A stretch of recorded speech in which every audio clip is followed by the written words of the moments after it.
Hey guys, and welcome back to chapter 31 of Caraval. Can you walk? Scarlet asked. Aren't I doing that now? Julian's voice was playful, but there was nothing humorous about the wound that went from his jaw to his eye. Her arms were wrapped around him, keeping him steady. Crimson, don't worry about me. We should get you to your sister. You need stitches first. Her eyes returned to the ragged gash on his cheek.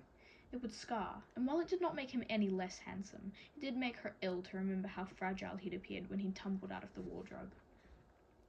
You're overreacting, Julian said. It's not half bad. Your father barely scraped me. I doubt he enjoys it unless his victims remain conscious.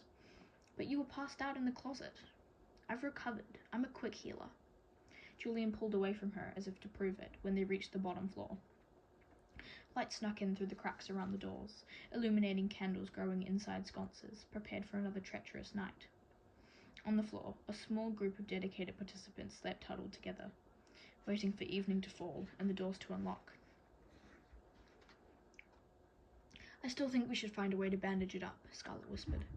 It only needs a little alcohol. Julian swaggered past the sleeping participants and into the tavern, though Scarlet swore he was still only half himself. His boots scraped the glass floor with an uneven gait as he went behind the bar and poured half a bottle of clear liquor over his cheek. See? Julian winced, shaking his head, making drops of liquid fall to the floor. Not as bad as it looks. A line still went from near the corner of his eye to the edge of his jaw. It wasn't as deep as Scarlet had thought, yet she could not ignore the ill feeling she had. Amid all that had happened, she'd lost track of time, but she imagined the sun would set in about 2 hours, welcoming the final night of the game. To win, Scarlet needed to find her sister before anyone else, and after what she'd just done to the Count, not only had she knocked him out, she'd tied him to the bed before leaving. Scarlet could all too clearly imagine how furious her father would be when he woke, and the malicious punishments he would inflict on Teller if he found her before Scarlet. He wouldn't just kill her, he'd torture her first. When I was in the room, I forgot to look at the roses, Scarlet said.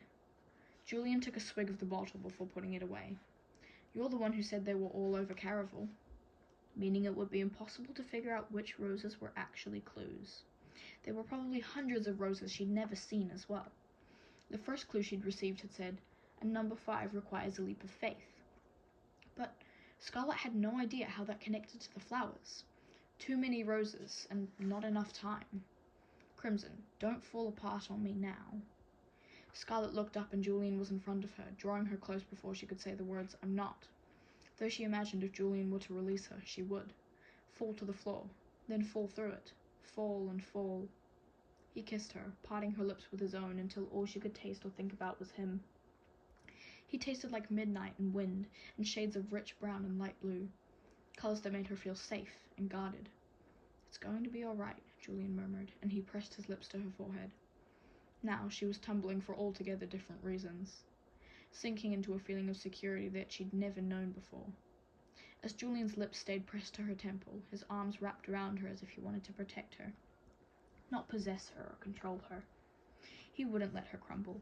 He wouldn't toss her from a balcony as Legend had done in her dream. Julian. Scarlet looked up abruptly as the words from the clue, leap of faith, suddenly ricocheted through her thoughts. What's wrong? Julian asked. I need to ask you something about your sister. Julian stiffened. I wouldn't ask this if it wasn't important, but I think it might help us find Teller. Go ahead, he said, and despite the shuttered look on his voice. Go ahead, he said, and despite the shuttered look on his face, his voice was soft. Ask whatever you want. I've heard about your sister's death, but the accounts were conflicting.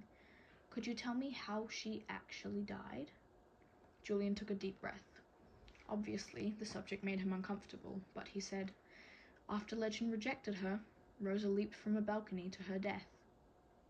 A balcony, not a window, as Scarlet had overheard in her dream. No wonder Julian hadn't appeared more excited at the sight of all the balconies at the beginning of the game. They were 50 cruel reminders of what he had lost. Legend truly was monstrous, and if Scarlet was correct, he'd set this game up for a twisted repeat of history with either Scarlet or her sister. A leap of faith indeed. With a shudder, Scarlet worried that what it was would take.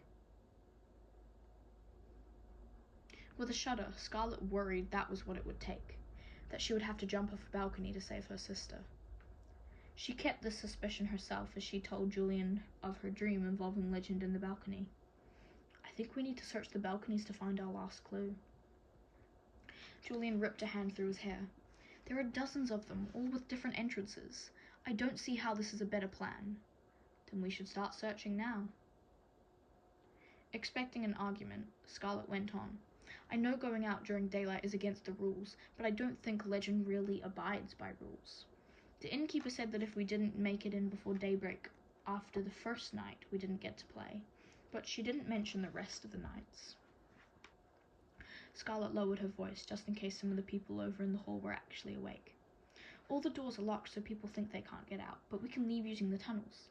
If we go right now, we can get a head start on the Count and my father, and maybe we can win this game. Now you're thinking like a player. Julian smiled, but it looked as flat as a line in a painting. She wondered if her fearless Julian now feared her father too, or if he dreaded the same thing Scarlet did, that to save her sister, one of them would have to take a deadly leap.